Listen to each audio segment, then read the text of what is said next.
15 women stood on that dusty platform. 14 were chosen. She was the one left standing, 29 years old, dismissed as a spinster, mocked as leftover goods. Then a stranger rode in, a man the whole town called a wife killer, a man no woman would touch. He walked past every young, pretty face and stopped directly in front of her. I don't care about age. I don't care about the lies Boston is spreading. I care about competence. She took his hand. And that's when she noticed the man watching from the crowd, the banker with the charming smile and the scar on his wrist. A scar covering a tattoo she'd seen once before, 17 years ago. The night she hid in a wardrobe and watched him murder her father. She hadn't come west to escape her past. Her past had been waiting for her all along. What this story will teach you. Being chosen last doesn't mean you're worth less. It means your story hasn't found the right chapter yet. The people who reject you don't define you. Sometimes the person who shows up when everyone else has given up is the one who was worth waiting for all along. If you've ever felt like the one nobody chose, drop a comment. I want to hear how you proved them wrong. Hit that like button if you believe that being underestimated is just the beginning of a comeback story. Subscribe and turn on notifications so you never miss stories about resilience, justice, and love that defies every expectation. Now, let's begin. Winter. Montana Territory. 6 months from now. Nora stands at gunpoint, snow falling on her hair. Victor Ashford smiles, his breath fogging in the cold air. You know something, Mrs. McCade? Your father had eyes just like yours. Right before I pulled the trigger. Nora does not tremble. She is done trembling. Now she only thinks of Caleb, of the child growing inside her, of the journey that brought her from a dusty train platform to this frozen moment, 6 months earlier. The platform at Silver Creek Station baked under the autumn sun. 15 women stood in a nervous line, their best dresses already coated with Montana dust. Nora Byrne was the oldest by nearly a decade, and she knew exactly what that meant. She had traveled 2,000 miles for this moment. 2,000 miles from Boston, where whispers followed her like shadows. 2,000 miles from the life that had crumbled around her like dry bread. This was her third bride gathering. The first two had ended the same way. Watching everyone else leave while she remained. The unwanted remainder. Men circled like wolves assessing prey. Ranchers with sun-weathered faces, merchants with soft hands. A banker in a fine suit who watched the proceedings with cold amusement. One by one, the young pretty ones were claimed. Sarah, 19 years old with golden curls, was chosen by a cattle baron who looked at her like she was a prize heifer. Elizabeth, barely 18 with rosebud lips, went to a merchant twice her age. The line dwindled. Nora stood straighter with each rejection. Her face remained carefully neutral, even as her heart cracked. Her hands were clasped so tight her knuckles ached white against her skin. The matchmaker, a stout woman named Mrs. Hendricks, called name after name. Each time, Nora watched another woman step forward. Each time, hands rose from the crowd of men. Each time, she remained standing alone. 29 years old. In the eyes of the frontier, she might as well be 50. When Mrs. Hendricks finally called her name, the silence stretched like taffy. Nora stepped forward, chin high, refusing to show the desperation clawing at her chest. Miss Nora Byrne, 29 years of age, former schoolteacher from Boston, educated in literature, mathematics, and household management. The whispers started immediately. 30 if she is a day. I heard she was dismissed from Boston. Some scandal with students? Who would want a used-up spinster? The words cut deep, but Nora had been cut before. She stood motionless as one man after another kept their hands down. 3 remaining bachelors. Not one raised a hand. Ruby Delacroix, the prettiest girl in Silver Creek, had come to watch the spectacle for entertainment. She stood at the edge of the crowd in a dress that cost more than most ranch hands made in a month. Her laugh rang out clear and cruel. Perhaps you should head back east, Miss Byrne.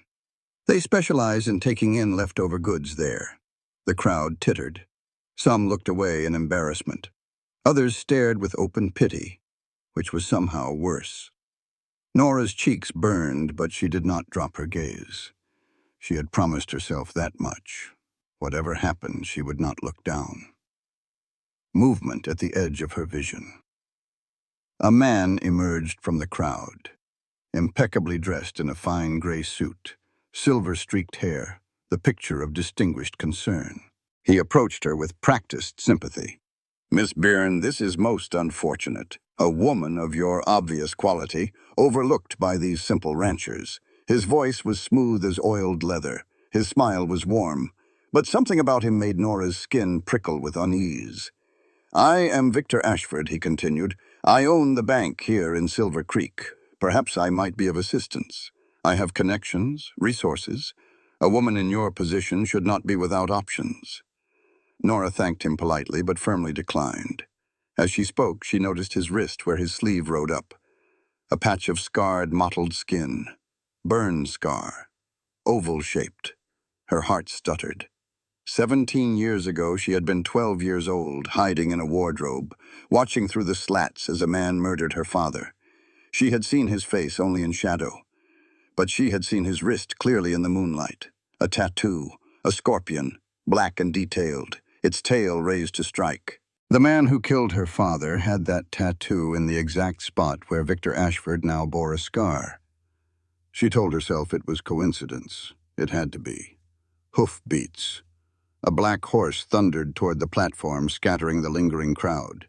The rider pulled up hard, tall, broad-shouldered, dust-covered from hard travel. He swung down with the economy of movement that comes from a lifetime in the saddle. His eyes were storm gray, his face carved by sun and wind and something harder. A faded scar ran through his left eyebrow. The whispers changed tenor immediately. "That is the one who killed his wife. What is he doing here? Surely no woman would take him." The man ignored them all. He walked past 3 remaining young women who were both hopeful and terrified.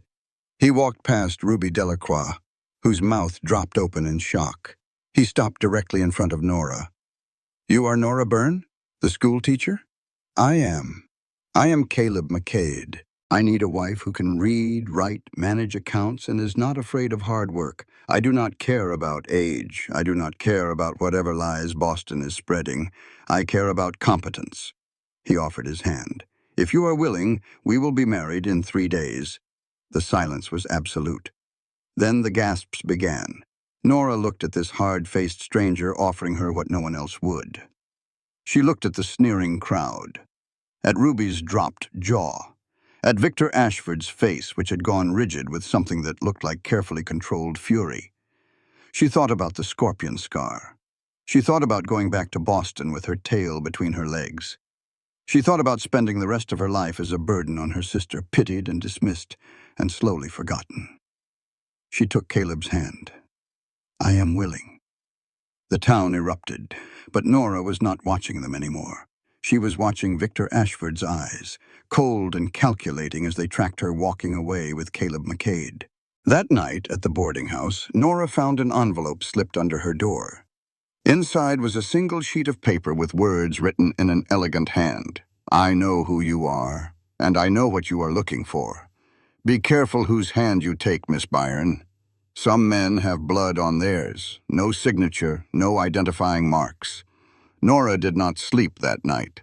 She stared at the ceiling, one hand pressed against her racing heart, and wondered what she was walking into. But she did not change her mind.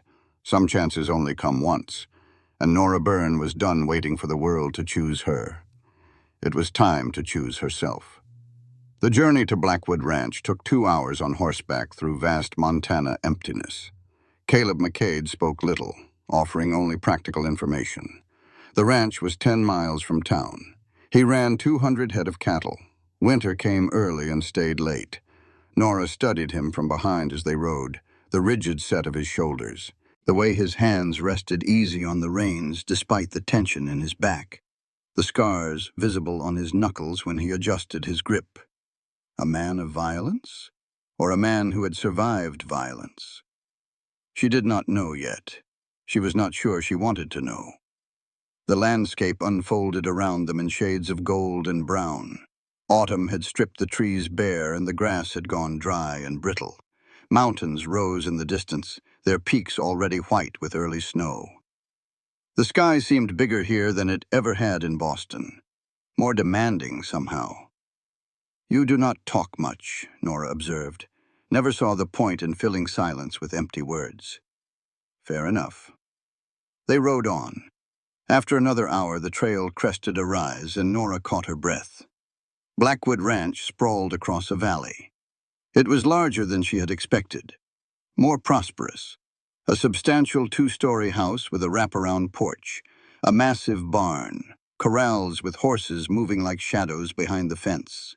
Outbuildings scattered across the property like children gathered around a mother, but there was something missing: warmth. The place looked maintained but not loved, like a body still functioning after the heart had stopped. Caleb helped her down from the horse. His hands were rough but careful. "It is not Boston," he said, "but it is solid." "It is beautiful," Nora said honestly. Something flickered in his eyes. Surprise, maybe, or pain at hearing someone appreciate what he had built. Before she could say more, a young man emerged from the barn. 17 years old, maybe, lanky, with dark hair and eyes that burned with hostility when they landed on Caleb. "Another one?" The boy did not bother with politeness. "How long before this one has an accident, too?" "Samuel," Caleb's voice carried warning. "Do not worry, I will stay out of your way." Samuel's eyes slid to Nora. "Enjoy it while it lasts, ma'am." He stalked away before anyone could respond. Nora watched him go, her mind turning over his words. Another one, an accident. The whispers at the platform suddenly took on new weight. An older black woman appeared on the porch. She was stout, with silver-streaked hair and eyes that missed nothing. She looked Nora up and down, then nodded slowly. "Come inside, child. You look like you could use something warm." Her name was Mama Lou, and she had worked at Blackwood Ranch for longer than Samuel had been alive. She led Nora inside while Caleb disappeared toward the barn, his shoulders tight with tension. The house was clean and well kept. Simple furniture, practical rather than decorative. But here and there, Nora noticed touches of softness. A vase on the windowsill, empty now but clearly meant for flowers. Curtains with a delicate pattern. A quilt draped over the back of a chair, its colors faded but still beautiful. Someone had loved this house once. Mama Lou showed her to a room on the second floor. Across the hall from Caleb's own room, she noted. "There are no restrictions on the house or property," Caleb said, appearing in the doorway. "Except for the room at the end of this hall." He nodded toward a door that was clearly locked. "Do not go in there." "Why?" "Because I am asking you not to." He walked away before she could press further. The locked door seemed to pulse with significance in the empty hallway. That night, Nora could not sleep. She walked to the window and looked out at the moonlit ranch. Movement caught her eye. Caleb stood alone near the barn, staring at nothing. His shoulders shook once, twice, then went rigid. Even from this distance, she could see he was a man fighting something he could not defeat. A soft knock at her door. Mama Lou entered with tea. "He stands out there most nights," the old woman said quietly. "Has since Miss Elena passed. Do not let the town's talk fool you, child. That man did not kill his wife, but he is killing himself over her death just the same. What happened to her?" Mama Lou's eyes were ancient and knowing. "That is his story to tell, when he is ready, if he is ever ready." She paused at the door. "Just know this. Whatever you have heard, Caleb McCade is not a murderer. He is a man whose heart was ripped out and who has been trying to keep breathing ever since." She left. Nora sipped her tea and watched Caleb's distant figure until he finally turned and walked back toward the house. Sleep came eventually, and with it the dream. She was 12 again, hiding in the wardrobe in her father's study, watching through the slats. Her father was on his knees. A man stood over him. His face was obscured by shadows, but his voice was clear, cold, cultured. "This is the last time you interfere with my business, Byrne." The gunshot. Her father crumpling, blood spreading across the carpet like spilled wine. The killer turned toward the window. Moonlight caught his wrist. A tattoo. A scorpion, black and detailed, its tail raised to strike. She pressed her hand over her mouth to keep from screaming. Nora woke gasping, drenched in sweat. The Montana dawn was creeping through her window, painting everything in shades of pink and gold. Victor Ashford had the same voice. Victor Ashford had a scar where that tattoo would be. It could not be coincidence. It could not be. At breakfast, Mama Lou mentioned casually that Mr. Victor Ashford had been the most powerful man in Silver Creek for nearly 20 years. Arrived about 17 years ago, if memory serves. From back east somewhere. Boston, I think. Nora's coffee cup slipped from her fingers and shattered on the floor. 17 years ago. Boston. The same time her father was murdered. The same city. The pieces were falling into place. But the picture they formed was more terrifying than anything she had imagined. She had come west to escape her past. Instead, she had walked straight into its waiting arms. 3 days later, Nora Byrne became Nora McCade in a ceremony that felt more like a funeral than a wedding. The Silver Creek Church was packed, not with well-wishers, with the curious and the judgmental. They had come to see the show, the alleged wife-killer marrying the disgraced spinster. What entertainment could be better on a cold autumn afternoon? Victor Ashford sat in the front pew, dressed immaculately, smiling benevolently. Every time Nora glanced his way, he was watching her. Not with obvious menace, with patience. Like a cat watching a mouse that did not yet know it was trapped. The ceremony was brief. The minister rushed through the words as if afraid of contamination. Caleb's vows were spoken quietly but clearly. His voice did not waver, even when the congregation shifted and whispered. When the minister said, "You may kiss the bride," Caleb merely nodded at Nora and said, "It is done. No kiss, no celebration. Just a transaction completed." The small reception at Blackwood Ranch was equally somber. A few neighbors attended out of obligation or curiosity. They ate quickly and left quicker, casting glances over their shoulders as if the house itself might reach out and grab them. Samuel refused to attend at all. Nora found him in the barn, brushing a horse with angry strokes that made the animal shift nervously. "Congratulations on your death sentence," he said without looking up. "You really believe he killed your mother?" "I know he did." Samuel's voice cracked with grief, barely contained. "She was fine. They had some stupid argument about nothing. He rode to town to drink at the saloon. And when he came back, she was dead. He says he found her that way, but who else could have done it? Maybe someone else entirely." Samuel finally looked at her.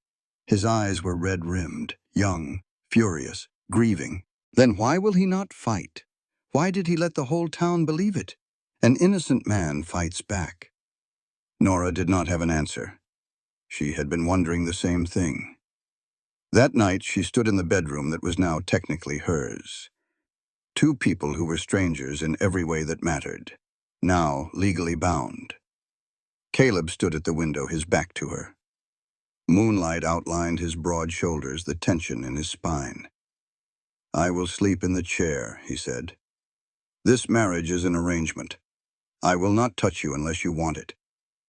I do not expect you to want it. Then why do you need a wife at all?" Long silence.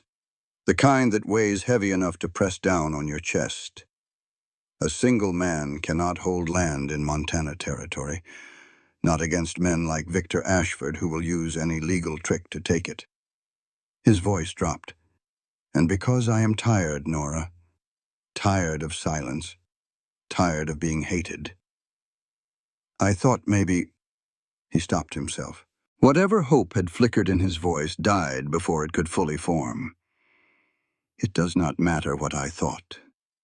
Nora watched his reflection in the window glass. A man holding himself together by sheer will. A man so accustomed to pain that he had stopped expecting anything else. "I do not believe you killed her," she said quietly. He turned. His eyes were raw with something that looked like desperate hope. "Why not? Everyone else does." "Because a killer would have left, would have sold the ranch and disappeared. You stayed. You take care of her son, even though he hates you. You punish yourself every single day." She held his gaze. "Guilty men do not do that. They run." Something shifted in his expression. A wall cracking, just slightly. "Do not trust me yet," he said finally. "I have not earned it. Then earn it." Days passed. Nora settled into the rhythm of ranch life. She rose early, helped Mama Lou with breakfast, spent the days learning the household accounts and the 1,000 small tasks that kept a ranch running. When she went to town for supplies, the whispers followed her like flies on a carcass. "Can you imagine marrying him?" She must be desperate or touched in the head. They are saying she was dismissed from Boston for seducing students. Maybe she likes dangerous men. Two of a kind, then. The murderer and the whore. Ruby Delacroix appeared at the end of the aisle in the general store, smirking like a cat with cream on its whiskers. "Enjoying married life, Mrs. McCade? Sleep with one eye open, I would advise." Nora considered several responses. What she said was, "Thank you for your concern, Miss Delacroix. I will take it under advisement." She turned her back and continued shopping, though her hands were shaking so badly she could barely grip the flour sack. That night she confronted Caleb directly. "Did you kill your wife?" He went absolutely still, a man bracing for a blow. "No." "Then why do you not defend yourself? Why let them believe?" "Because I cannot prove it was not me." His voice was ragged with old pain. "I was in town that night, drinking at the saloon after we argued about something stupid. She died while I was gone. I have no alibi, no witnesses for the relevant hours, and whoever killed her made it look like—" He broke off. "Like what?" "Like she was beaten first, strangled. Things that fit what people want to believe about a man like me." He met her eyes and she saw the wound there still bleeding after 4 years. "My father was a violent man. Beat my mother. Beat me. The whole town remembers it. They look at me and see him. They think blood will tell. But you are not him. I have spent my whole life trying not to be. Does not seem to matter." He took a breath that seemed to cost him something. "Believe me or do not. But know this. If I find out who really killed Elena, I will make them pay. And I do not much care if I hang for it after." That night, Nora woke to sounds outside. She went to the window and saw Samuel creeping toward the old oak tree near the barn. He started digging at its base, frantic, desperate. He unearthed a metal box. Nora watched as he opened it and pulled out what looked like a book. He began to read by moonlight. His face crumpled. He started to cry, harsh, gasping sobs that carried through the night air. Whatever he had found, it was shaking everything he thought he knew. The next morning, while Samuel was out working, Nora searched his room. She found the metal box hidden under a loose floorboard. Inside was a leather journal. Elena's handwriting filled its pages. The last entry was dated 1 week before her death. "I have found proof of everything. The guns, the money, the murders. Victor Ashford is a monster wearing a gentleman's mask. I am going to Marshall Whitmore tomorrow. If something happens to me, look for the man with the scorpion. He is the key to everything. The scorpion. Again." Nora's hands shook so badly she dropped the journal. Victor Ashford had killed Elena McCade. And 17 years before that, he had killed her father. The man who had offered to help her at the platform.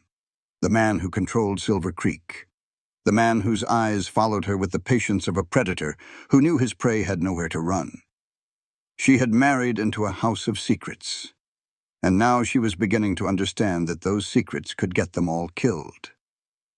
Nora waited for Samuel to return. When he walked into the barn and saw her holding the journal, His face went white as fresh snow.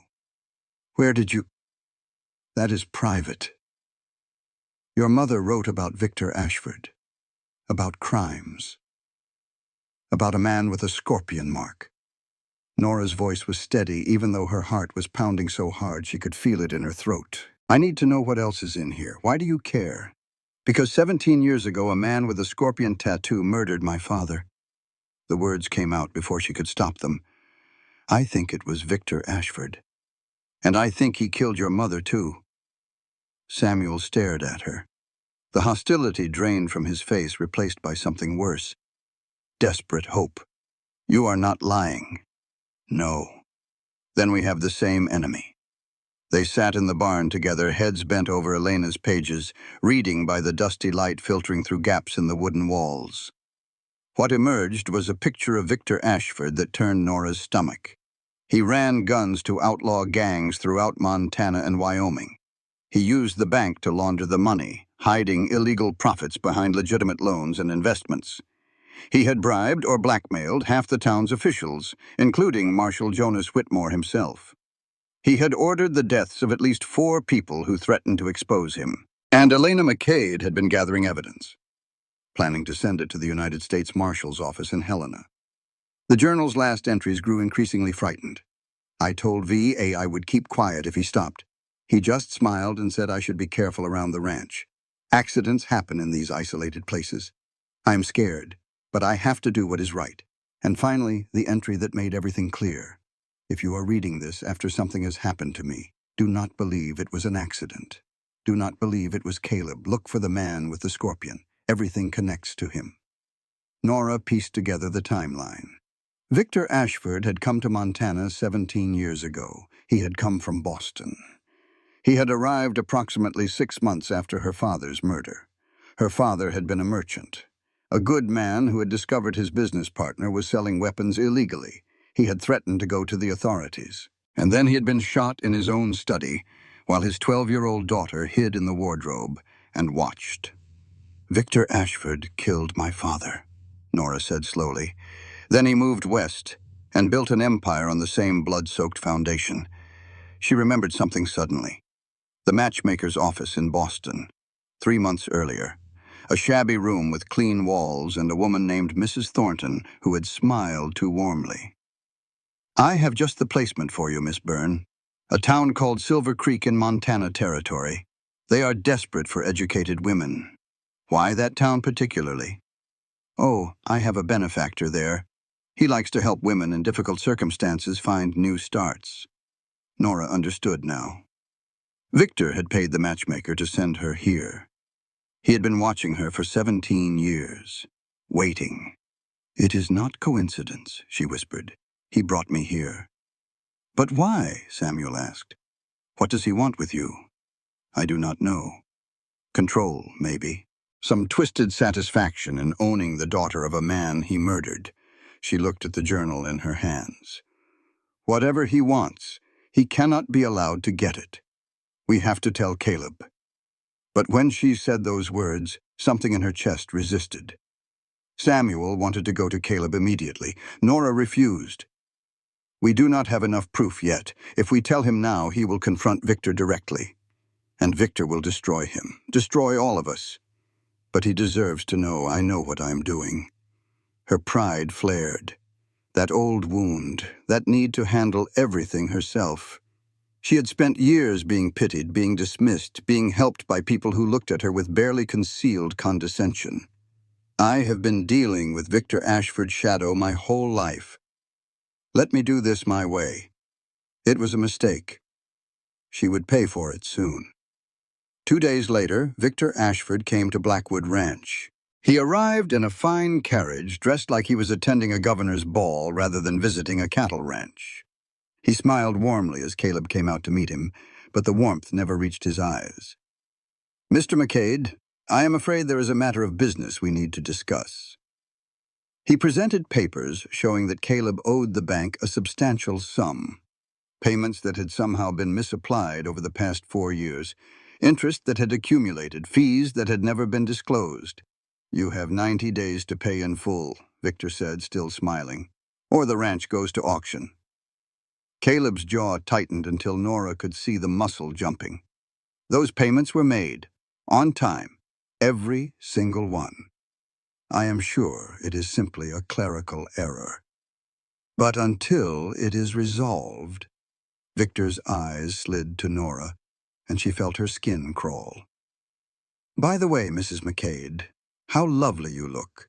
Settling into ranch life agrees with you. There was nothing threatening in his words. The threat was in his eyes, cold, patient, knowing. After he left, Nora's hands would not stop shaking. Caleb retreated to the barn, his silence heavier than words. And Samuel watched them both with the desperate helplessness of a boy who suddenly understood that the enemy was far more powerful than he had imagined. That night, Nora took a risk. Mama Lou, who had watched the confrontation with Victor through the kitchen window, quietly unlocked the forbidden room. Elena's old room, the one Caleb had sealed away like a tomb. Inside, Nora found boxes of Elena's possessions, clothes that still smelled faintly of lavender, books with margins full of notes, letters tied with ribbon, and tucked into the bottom of a jewelry box, a small key with a tag attached. Helena Bank, Box 47, Insurance. Elena had sent her most damning evidence somewhere safe, somewhere even Victor could not reach, and it had been waiting there for 4 years, waiting for someone to find it. Nora slipped the key into her pocket and crept back to her own room. She had a plan now, a dangerous one, but for the first time since arriving in Silver Creek, she felt something other than fear. She felt hope. 85 days until the auction. The countdown had begun, and every sunrise felt like a step closer to disaster. Caleb needed to sell his cattle herd to pay the manufactured debt, but winter was coming early. Buyers were scarce, prices were dropping. Nora threw herself into helping. She reorganized the account books, finding places to cut costs that Caleb had overlooked. She wrote letters to cattle buyers in Helena and Bozeman, crafting careful appeals that highlighted the quality of Blackwood beef. She worked alongside Mama Lou managing the household, learning skills she had never needed in Boston. For the first time since Elena's death, the ranch felt alive. Caleb watched her work. His silence had shifted from hostile to something else, curious maybe. Curious, or grateful in a way he did not know how to express. One evening, he asked her to ride with him to the ridge above the valley. The view stole her breath. Miles of rolling grasslands stretched toward mountains painted purple by the setting sun. The sky blazed orange and red, colors so vivid they seemed almost violent. Elena used to love this spot, Caleb said quietly. Said it reminded her why she came west. Why did she come west? Same reason most mail-order brides do. Looking for something better, different. He paused. Why did you? Nora considered lying. She had become skilled at lies over the years. Small ones that smoothed social situations, large ones that protected her heart. Instead, she told the truth. Because back east I was nobody, a burden, a scandal. Here I thought maybe I could be something else. You are not nobody, Nora. It was the first time he had used her name without formality. Something warm unfurled in her chest, a feeling she had almost forgotten existed. After that evening, things began to change between them. Not dramatically, not in ways that anyone watching from outside would notice, but in small moments that accumulated like snowflakes building toward an avalanche. Caleb started joining her for breakfast instead of eating in the barn. He asked her opinions about ranch business. He told her stories about the land, about the cattle, about his plans for the future. Plans that, for the first time in 4 years, seemed to include the possibility of hope. But the darkness had not retreated. It was only waiting. Nora started feeling watched. Shadows that moved wrong at the corner of her vision. The sense of eyes on her back when she was alone. One night, during the first real snowstorm of the season, she looked out her window and saw a figure standing at the tree line. Just standing, watching the house. When she blinked, it was gone. She told herself it was a trick of the storm. She did not believe it. Samuel found her in the barn a few days later. He looked younger than his 17 years, scared in a way she had not seen before. "I heard Caleb talking last night," he said, "to the photograph of my mother." Nora waited. He said, Samuel's voice broke. "He said he is sorry every single day, that he should have come home sooner, that if he had not been at the saloon drowning his stupid pride, she might still be alive. That does not sound like a confession." "No." Samuel wiped his eyes roughly with the back of his hand. "It sounds like a man who blames himself for something he did not do. Like I have been doing to him for 4 years. Are you ready to know the truth?" Samuel nodded. Nora showed him Elena's journal entry about Victor, about the scorpion. His face went through several transformations. Shock, horror, and finally a cold, hard anger that made him look suddenly older. "He killed my mother, yes, and we are going to make him pay." A week later, the accident happened. Samuel was working with a young horse in the corral. Something spooked the animal. A snake, maybe. A shadow. It did not matter. The horse reared, and Samuel was thrown. His foot caught in the stirrup. Nora heard his scream from the house. She ran outside to see him being dragged across the rocky ground, seconds from being trampled. Caleb ran faster, not toward another horse, directly on foot. He dove at full speed, tackling Samuel free just before the panicked horse kicked out where his head would have been. They lay in the dirt, both breathing hard. Caleb's hands shook as he checked Samuel for injuries. "Are you hurt? Samuel, talk to me. I am okay." Samuel stared at him with new eyes. "You could have been killed. Do not care." Caleb's voice was raw with emotion he could not hide. "Your mother asked me to protect you. I have not done a good enough job, but I will die before I let anything else happen to you." It was the first crack in 4 years of walls between them. That night, a blizzard trapped Caleb and Nora in the line shack while checking on cattle in the far pastures. They sat by the small fire, sharing warmth out of necessity, talking in ways they had not before. Nora told him about her father. Not the murder, just the man himself. How he had taught her to love books. How he had believed education was the door to everything. How his loss had shaped every choice she made afterward. Caleb told her about his own father. The belt, the rage, the determination to be different. "I have never hit anyone who did not swing at me first," he said quietly.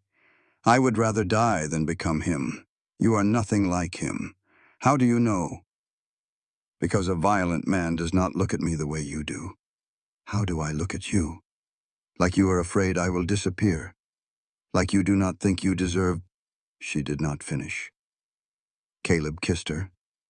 Or she kissed him. It did not matter who moved first. They were suddenly tangled together, 4 years of loneliness meeting 3 decades of being unwanted. For one perfect moment, nothing else existed. Caleb pulled back, breathing hard.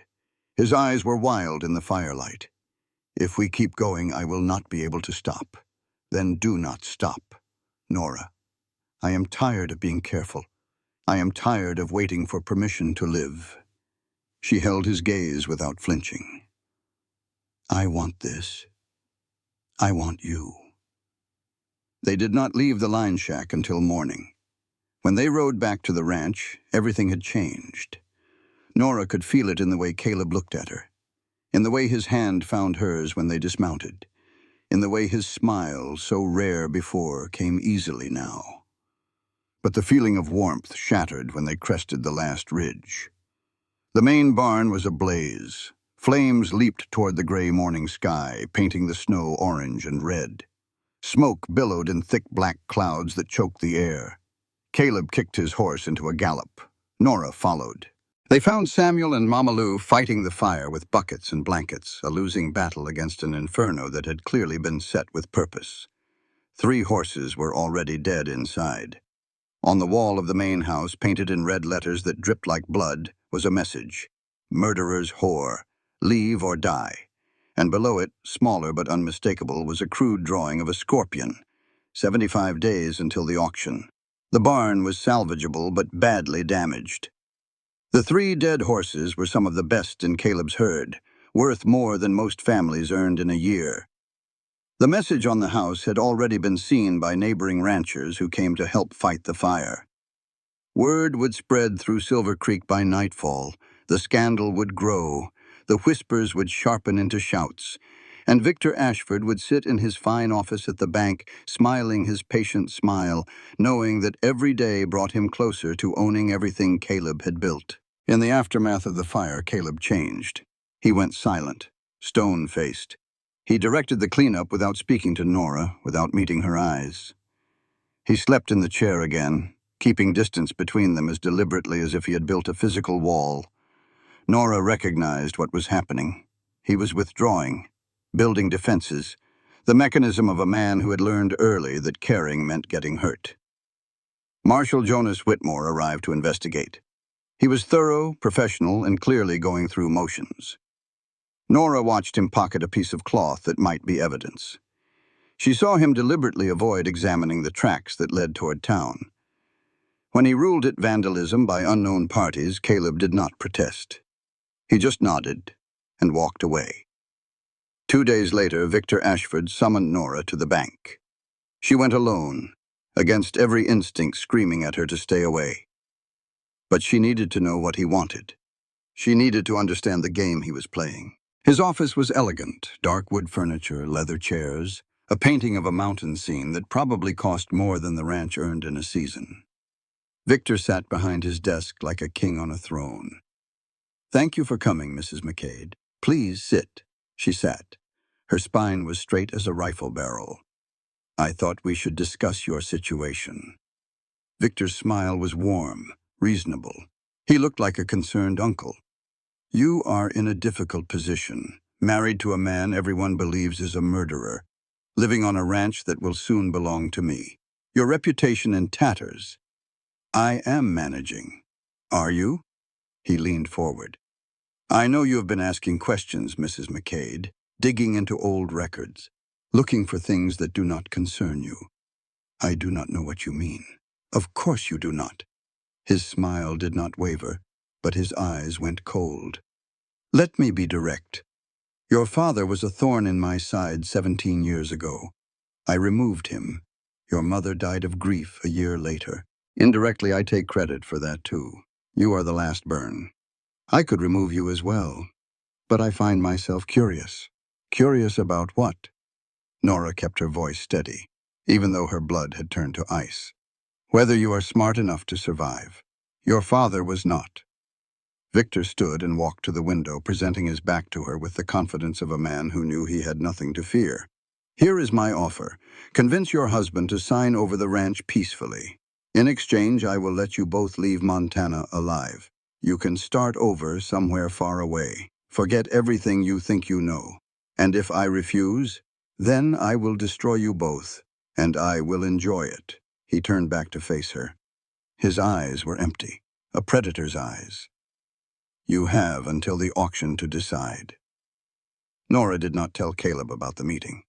Her wounded pride whispered that she could handle this, that she did not need to burden him with more problems. Instead, she went alone to the territorial recorder's office in Silver Creek, trying to find documentation that might prove Victor's fraud. Something concrete, something that could not be dismissed.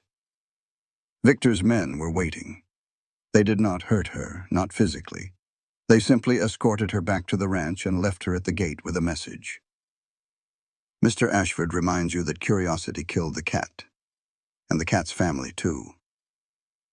That night, when she told Caleb about Victor's threat, leaving out her solo investigation, he reacted in the worst possible way. He went cold, silent. He walked out to the barn and did not come back for dinner. When she went to find him, he was staring at Elena's grave marker on the hill behind the house. "What are you doing?" she demanded. "Keeping distance." "Why?" "Because everyone I get close to dies." His voice was flat as prairie land. "Elena, my mother. Soon probably Samuel or Mama Lou or you. Victor is patient. He will wait until I let my guard down. Until I need someone too much to think straight, and then he will take them. So you are just going to shut me out? I am keeping you alive by making me wish I was not?"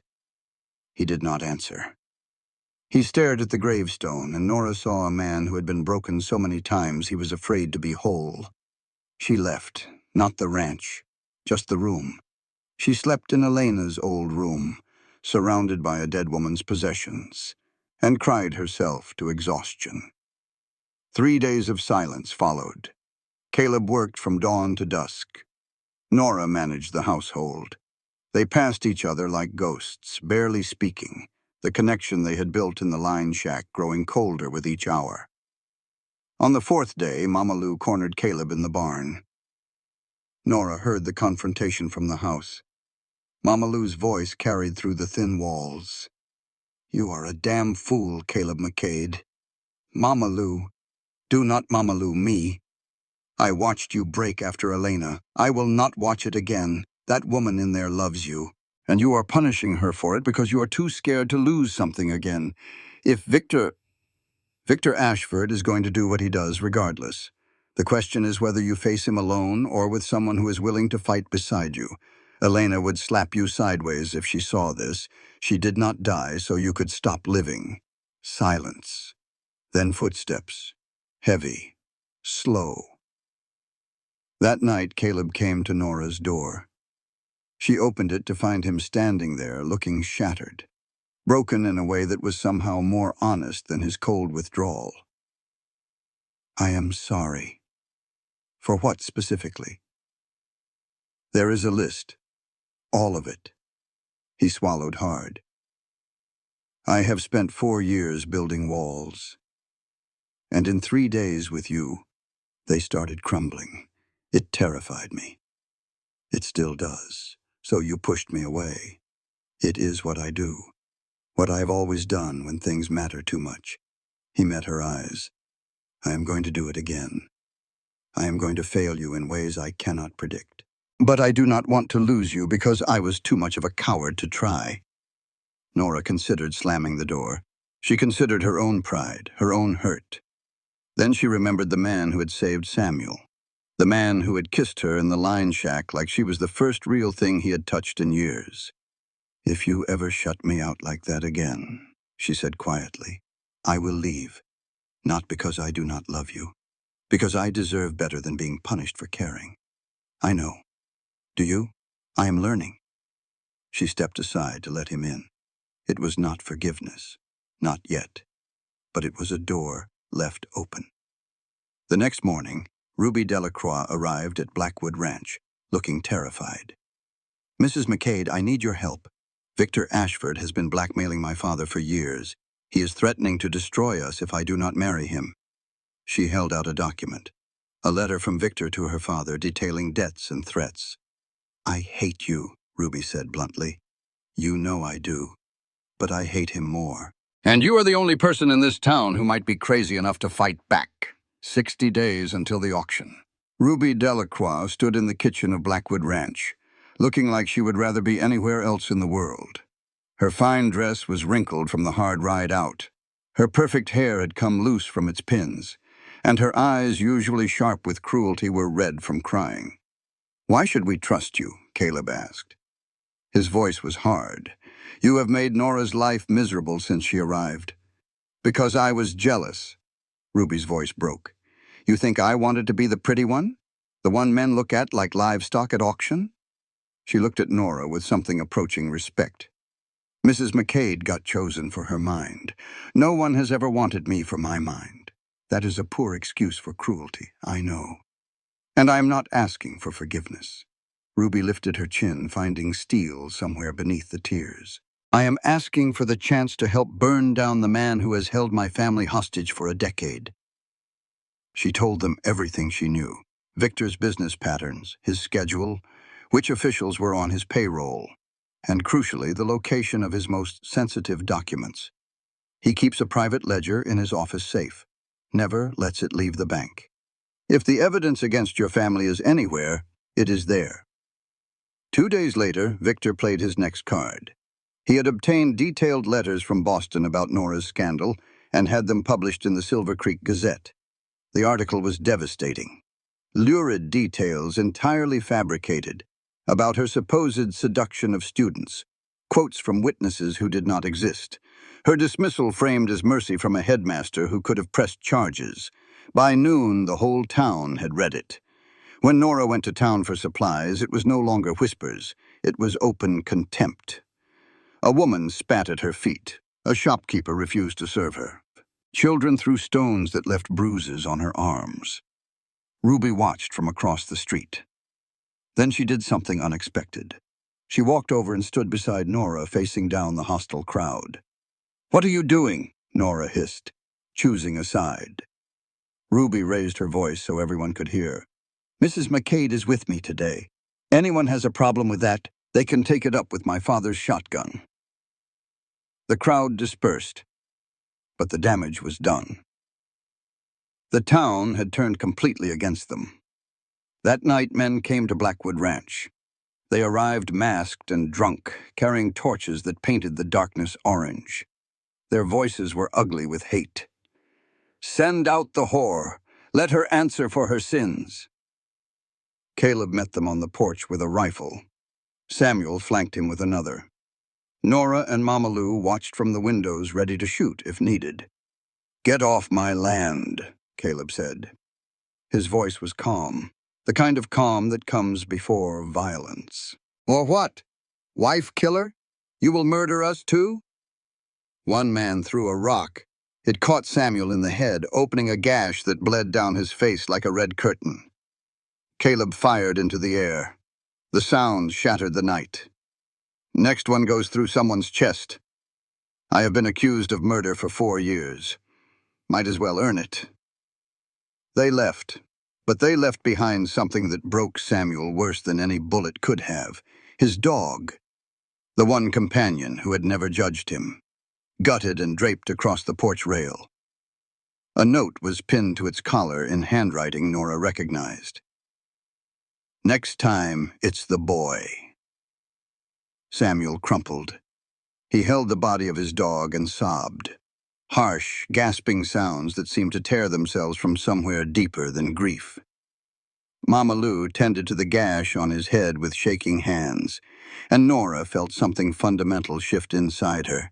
No more hiding, no more playing defense, no more protecting her pride instead of the people she loved.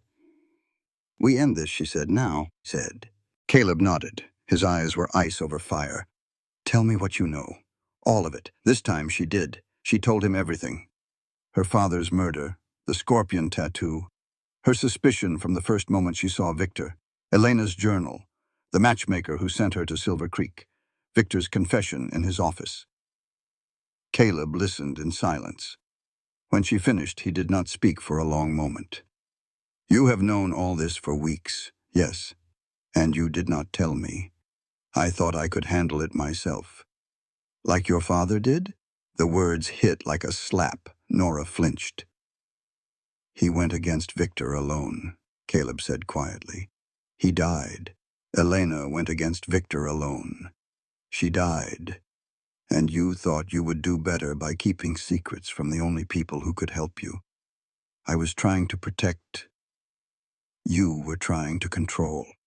Because being helped means being vulnerable. And you have been vulnerable too many times." His voice softened. "I understand. God knows I understand. But we either do this together or we die apart." "Together," Nora whispered. "From now on, together." The alliance formed that night around the kitchen table. Caleb, Nora, Samuel, Ruby, and Mama Lou, who had secrets of her own. "Elena's evidence is in Helena," Nora said, "in a bank box. I have the key. Samuel will travel there to retrieve it.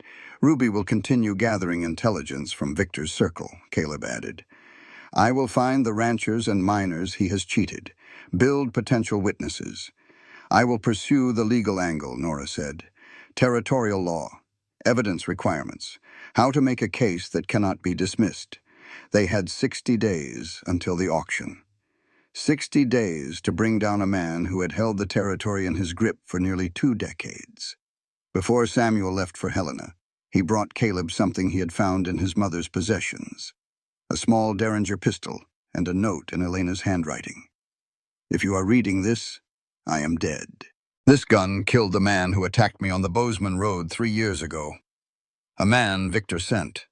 I kept it as evidence. The bullet in him will match this barrel. Find his grave. The undertaker knows where. Elena had left them a murder weapon. Victor's murder weapon. And somewhere in Silver Creek there was a body that could prove it. 45 days until the auction. Samuel traveled to Helena alone. A boy becoming a man, carrying the weight of his mother's legacy. The journey was dangerous. Victor's men were watching the roads, but Samuel was Elena's son. He was clever and resourceful, driven by something stronger than fear. He reached Helena and retrieved the lockbox contents. Detailed financial records, names of victims, dates of crimes, and letters in Victor's own handwriting ordering permanent solutions to problems. It was enough to hang him 10 times over, if it reached the right hands. While Samuel was gone, Ruby played her role perfectly. She accepted Victor's courtship, enduring his company with a smile that hid her revulsion. She laughed at his jokes. She let him hold her hand. She pretended to be flattered by attention that made her skin crawl. And she reported back everything she learned. Victor kept his most sensitive ledger in a safe in his office, the one that detailed current operations, bribes, and the manufactured debt against Blackwood Ranch. The safe required 2 keys. Victor carried one. The other was held by his chief clerk, a nervous man named Pemberton who drank too much and owed gambling debts of his own. Caleb tracked down the old undertaker, a man named Griggs, who had been in Silver Creek since the beginning. At first, Griggs refused to talk. Then Caleb showed him Elena's note. "I know you buried a man 3 years ago," Caleb said. "A man with a bullet in him that the marshal said was a hunting accident. I know that man worked for Victor Ashford, and I know he was not shot by accident." Griggs was old, tired, and clearly burdened by secrets that had grown too heavy to carry alone. "Potter's Field," he said finally, "northeast corner. I marked the grave with a white stone because I knew someday someone would come asking." He met Caleb's eyes. "Your wife was the bravest woman I ever met. She came to me before she died, asked me to remember, said someday the truth would need a witness." Elena, even in death, was still fighting. The heist plan came together over several tense nights around the kitchen table. Ruby would arrange to be in Victor's office after hours, claiming she wanted to discuss their future. Pemberton would be invited to a card game at the saloon where Caleb would ensure he drank enough to be pliable and careless with his keys. Nora would enter the bank through a side window that Ruby would leave unlatched.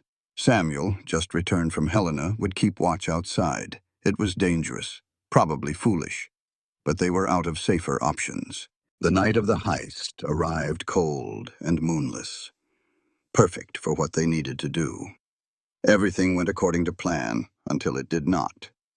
Nora was inside the bank, working on the safe by the light of a single candle when she heard footsteps.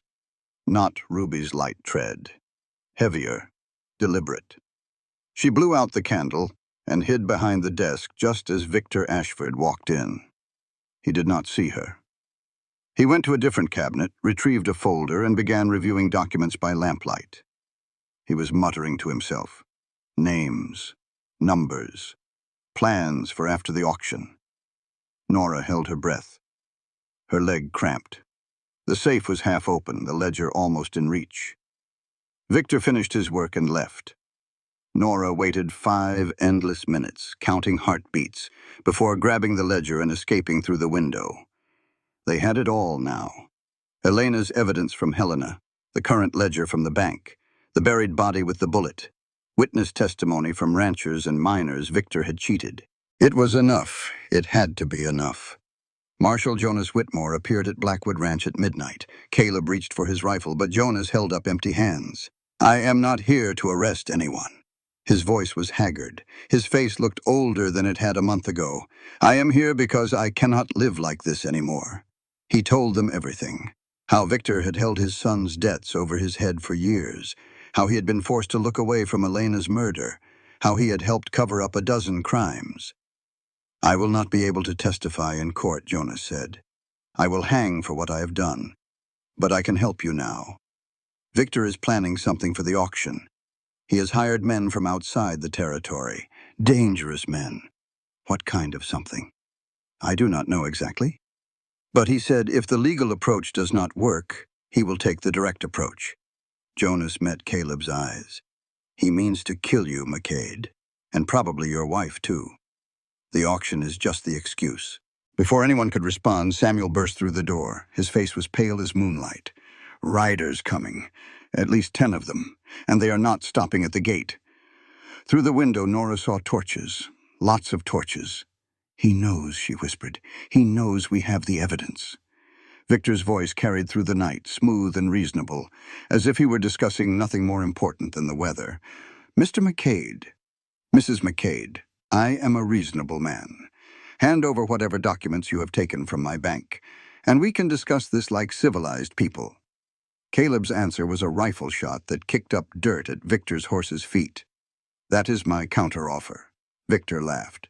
Very well, we will wait. The auction is tomorrow. You cannot stay in there forever. The siege lasted through the night. By dawn, everyone was exhausted and their ammunition was running low. Mama Lou revealed a secret. An old root cellar with a tunnel that Elena had built years ago. A precaution she had never told Caleb about. She always said a woman needs her own way out, Mama Lou explained. Tunnel comes up a half-mile north in that old ravine. The plan formed quickly.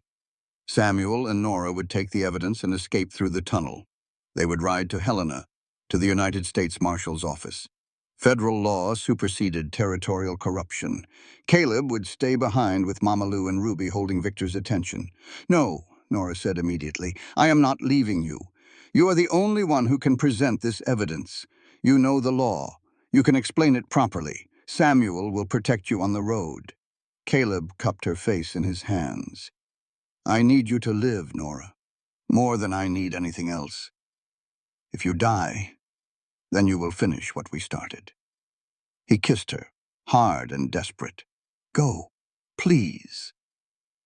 They crawled through the dark, narrow tunnel, evidence satchel strapped to Nora's back. Behind them, gunshots echoed. Victor had launched his assault. They emerged in the ravine, found the horses Mama Lou had stashed there, and rode. They did not look back. Auction day. The ride to Helena had taken 18 hours of hard travel through snow and darkness. Nora's hands were bleeding from gripping the reins. Samuel could barely keep his eyes open, but they had made it. The United States Marshal's office was a solid stone building that looked like it had been designed to withstand sieges. Marshal William Harrison was a stern man with gray hair and eyes that had seen too much wickedness to be impressed by anything. He listened to their story. He examined the evidence, and then he gathered every deputy he had. The ride back to Silver Creek took another 18 hours. They pushed the horses harder than was wise, but there was no time for caution. Not anymore. They arrived at the auction just as Victor Ashford was claiming victory. The whole town had gathered in Silver Creek's main square. Some had come to bid on Blackwood Ranch. Most had come to watch the final humiliation of the man they had reviled for 4 years. Caleb stood on the auction platform held by Victor's men. His face was bloody from a beating. His hands were bound. But he was still standing. Victor addressed the crowd with the smug satisfaction of a man who had finally won. Citizens of Silver Creek, you know me as a businessman, a banker, a pillar of this community. What you may not know is that I have spent years protecting you from the monster standing before you. Caleb McCade murdered his wife. The evidence is overwhelming. And now, with his ranch forfeit, justice is finally... Liar! Nora's voice rang across the square like a rifle shot. She rode through the crowd with Samuel beside her, both of them dusty and exhausted, but very much alive. And behind them came the federal marshals from Helena. The crowd parted in shock. Victor's composure cracked for the first time anyone could remember. Nora dismounted and strode to the auction platform. Marshal Harrison accompanied her, his hand resting casually on his pistol. Marshal Harrison has reviewed the evidence we provided. Nora's voice carried to every corner of the square. Financial records proving Victor Ashford has defrauded dozens of families in this territory. Testimony from the undertaker about a murder victim buried to hide Victor's crimes. She held up Elena's journal. And this. The words of Elena McCade herself, describing how Victor threatened her life when she discovered his gun running operation. She was murdered 1 week after writing this. The crowd stirred. Whispers became murmurs. Victor's men looked at each other, calculating odds against the federal marshal's rifles. "This is absurd," Victor said. His voice was still smooth, but sweat had broken out on his forehead.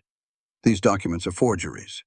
"The ledger is in your handwriting, Mr. Ashford," Harrison said coldly. "Verified by 3 separate witnesses. You are under arrest for murder, fraud, and trafficking weapons to hostile parties." Victor's hired guns backed away slowly. They had been paid well, but not well enough to die for a losing cause. But Victor was not finished. He moved faster than anyone expected.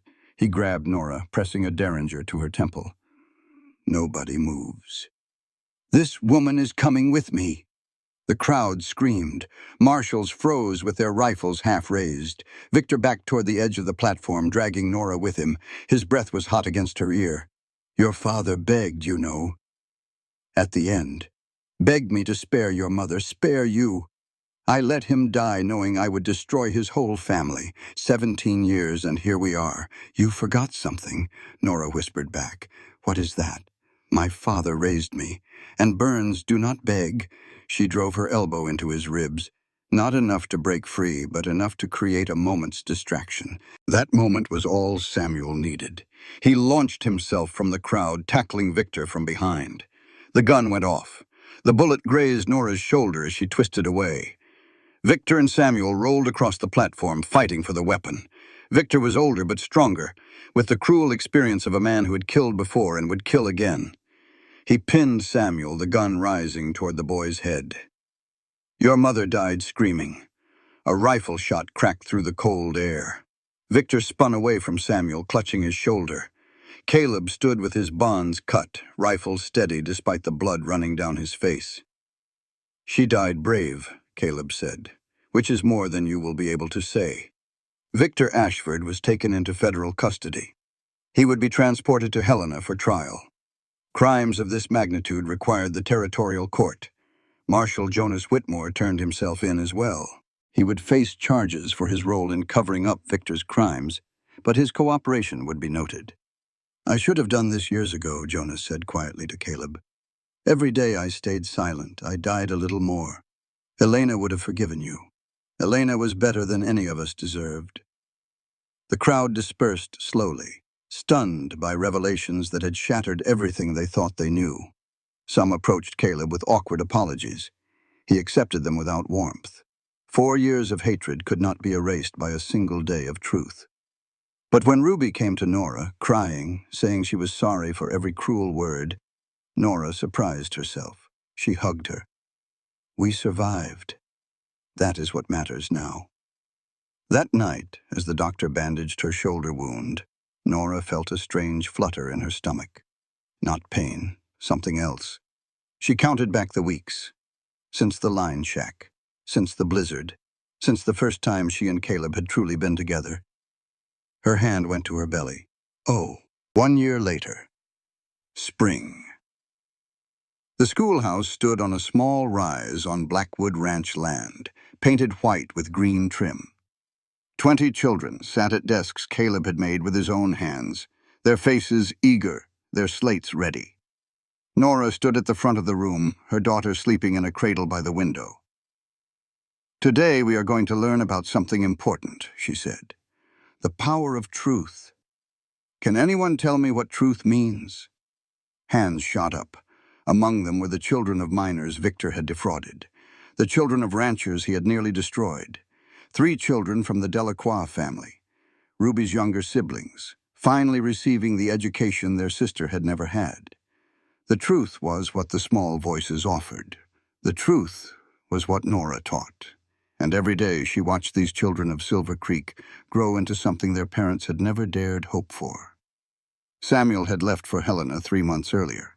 He had been accepted to read law with an attorney there. In 2 years, he would be qualified to practice. One of the few lawyers in Montana Territory who truly understood frontier justice. "I am going to help people like us," he had told Nora before leaving.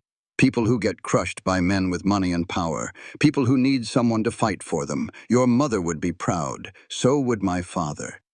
He had paused. Caleb, I mean. He is the only father I have known. Took me too long to realize it. Ruby had opened a dress shop in Silver Creek. The first woman-owned business in the territory. She was also, improbably, engaged to one of the federal marshals who had helped bring down Victor. He does not care that I was the pretty one, she had told Nora, showing off a simple ring. He says he fell in love with my courage. Can you imagine? Someone loving me for something other than my face? I can imagine, Nora had said, smiling. Victor Ashford had been tried in Helena and sentenced to hang. The execution took place in December. Nora did not attend, but Caleb did. He was scared at the end, Caleb reported when he returned. Kept saying it was not fair, that he had been set up. Never admitted what he had done. Died a coward.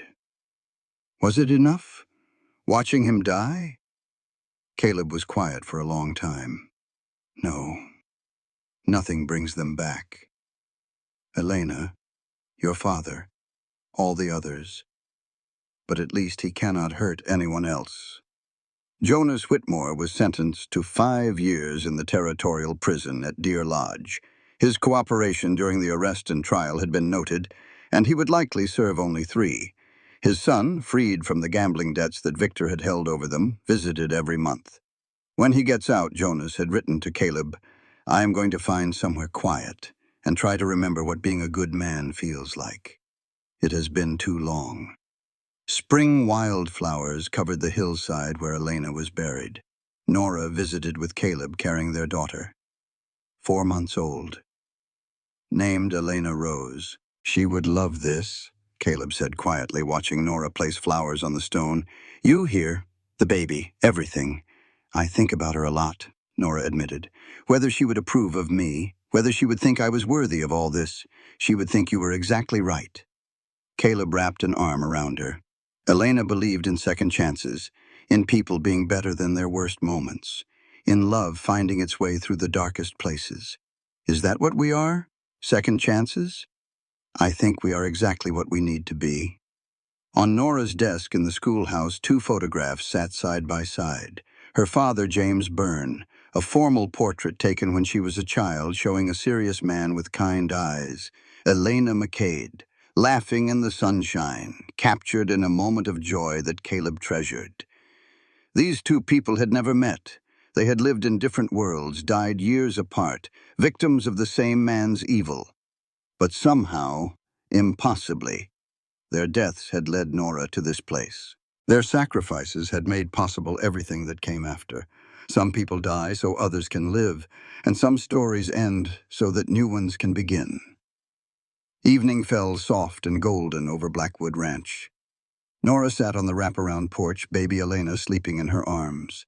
Caleb worked nearby, mending a fence rail, always working, but now there was peace in it rather than escape. Samuel's letters arrived weekly from Helena, full of his studies and his growing confidence. Mama Lou hummed in the kitchen preparing dinner. The ranch was full of life again, full of love. You know what I keep thinking about? Nora said when Caleb joined her. Tell me.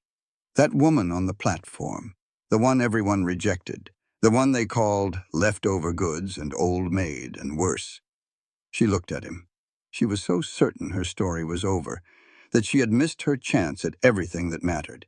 And now I know the truth. Nora smiled. Some stories do not really begin until everyone else has given up on them. And the best stories, the ones worth telling, are about people who keep standing up even when the world keeps knocking them down. Caleb kissed her forehead. She sounds like someone I know. She sounds like us. A wagon pulled up to Blackwood Ranch. A new mail-order bride arriving in the territory, looking lost and scared and hopeful all at once. The matchmaker had sent her to the wrong address, it seemed. She was supposed to be in town at the gathering.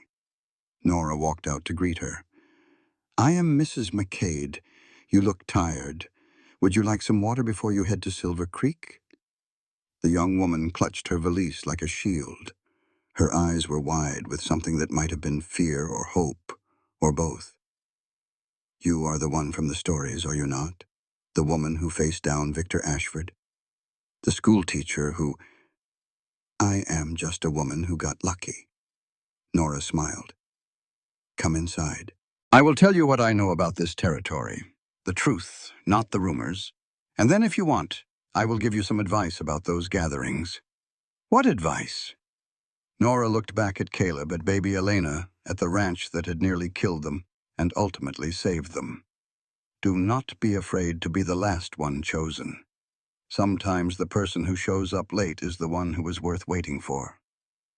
The sun set over Montana, painting the sky in shades of gold and rose. At Blackwood Ranch, lights flickered in windows. Laughter echoed from the kitchen. A baby's cry was quickly soothed. Somewhere in the territorial prison, a man who had once betrayed his badge served his sentence and wrote letters asking for forgiveness. Somewhere in Silver Creek, a woman in a beautiful dress hung a sign on her new shop and thought about how far courage could carry you. Somewhere on the road to Helena, a young man read law books by lamplight and dreamed of justice. And on a porch in the gathering dusk, a man who had been accused of murder held the wife who believed in him. Neither of them spoke because some moments did not need words. They were home. They were whole. They were, finally and forever, chosen. This content was carefully researched, developed, and manually edited by our team to deliver meaningful stories with valuable life lessons. Every narrative is crafted to entertain, inspire, and empower our audience. We believe that great stories can change lives, and we are committed to bringing you content that matters. Thank you for being part of our community.